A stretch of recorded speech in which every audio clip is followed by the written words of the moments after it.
Welcome to the inaugural podcast of WalkieTalkie. It's a podcast where we literally walk around the school and talk to adults and students and give them an opportunity to share about some of the cool things that are going on in their lives. Hope you enjoy. All right, I'm walking through the hallways here with Mr. Mix. Mr. Mix is one of the monitors in the building, always walking around, helping kids out, making sure everything's going down well. And one of the things you might not know about Mr. Mix is he is seriously involved in mixed martial arts and MMA. And so I know this, and I want him to be able to tell a little bit of his story. So first things first, how did you get started? How does somebody get started in punching and kicking people until they don't want to fight anymore? Involved in mixed martial arts at about 16 years of age from a mentor, Dennis Brown. He was a local wrestler that he actually got me involved with wrestling first. What grade were you in?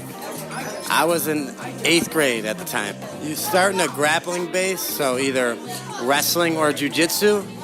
And there's local gyms that, they start you in at that age from anywhere from 12 years old to 14 to 15. You can wrestle or you can take a jiu-jitsu or self-defensive classes at these local gyms.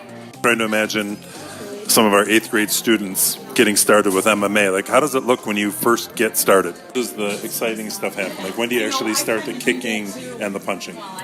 I started that after I was 18 years old. So when I was an adult, then I was legally able to go and sanction, my first fight. Can you tell us a little bit about where you are in the standings or where you are in the process of this whole MMA thing? Right now, I'm a very high-level prospect, so I'm 9-0 as a professional, and I'm ranked in the top 75 of the world at my weight. What does that mean as far as what matches you get? So that means I can get more reputable matches to, opponents that will then get me into the UFC. Not right now, about 6 months and maybe one more fight, get my record to 10-0. Then I'm in maybe the first, the highest standing to get there, the first prospect. The next fight will be for King of the Cage, and it's February 23rd at the Niagara Falls Casino. So that's local. Yeah, that'll be a local, my last local one, and it should be bigger than, all my previous fights thus far. Can students go and see you if they can buy the ticket, or is there an age cutoff, age restriction? There's no age restriction as long as they're accommodated by an adult, their parents, of course.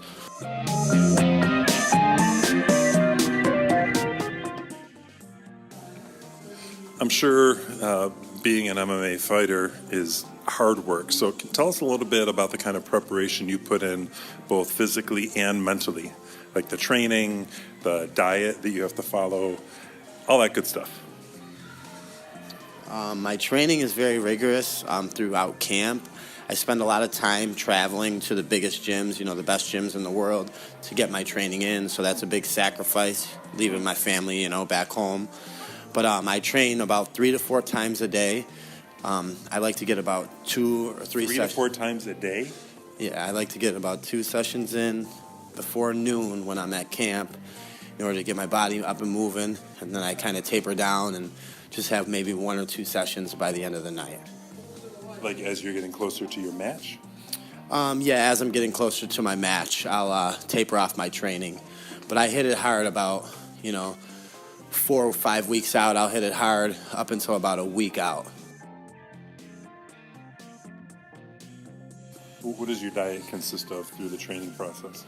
I have a meal prep service out there, so I follow their dietary plan, to a T in order to make the weight because I'm very big for my weight class. Yeah. I'm going to guess lots of chicken. Yeah, chicken, lots steak, vegetables, proteins, fruits. We mix it up out there, though. To make it to this phase in your career, you have to have people who've helped you along, people that you look up to. So who is it for you? Who's your inspiration? Who's the man or the woman who's guided you through this? My biggest role models are my wrestling coaches. My old high school coach, he's a big influence in my life and why I work so hard, my work ethic. I've carried that till this day since I'm in the 8th grade. And I think another one of my role models, Mr. Lilly, who's also works here, he's been a great coach of mine, great mentor, and a great leader to show me how to grow up from being a boy to a man throughout these last, 5-10 years. If I could give one bit of advice to the students and, the young kids coming up in this generation, is to listen to the adults that they have surrounding themselves, that they have around them right now, because they're only going to steer them in a positive direction. And there you have it. Our first episode of WalkieTalkie is in the books. Thanks to Mr. Mix for taking the time to talk with us while he walks the halls. Mr. Mix, we're cheering for you, and we're looking forward to celebrating a victory when you get back to school.